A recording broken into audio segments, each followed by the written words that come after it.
เคยจะคิดแต่บ่นึกเลยว่าจะมาพบกันรู้สึกดีๆและเข้าใจกัน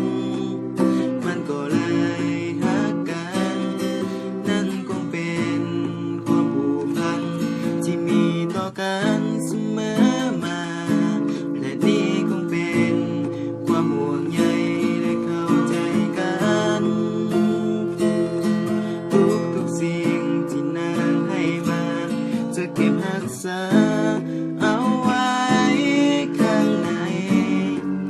จงเชื่อใจในคำสัญญา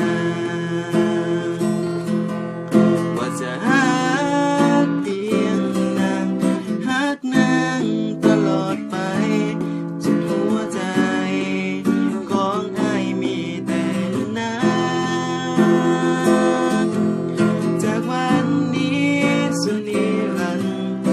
จะฮักซื่อตรงทุกอย่างและบ่มีทางที่อ้ายจะเปลี่ยนใจและจะฮักจะมั่นคงซื่อสัตย์ต่อหน้าอุปสร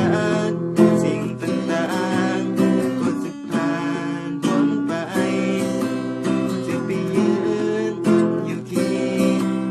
ข้างนางทั้งตัวและใจนั่นคงเป็นความผูกพันที่มีต่อกันเสมอมาและนี่คงเป็นความห่วงใยและเข้าใจกันทุกสิ่งที่นางให้มาจะเก็บรักษาเอาไว้ข้างใน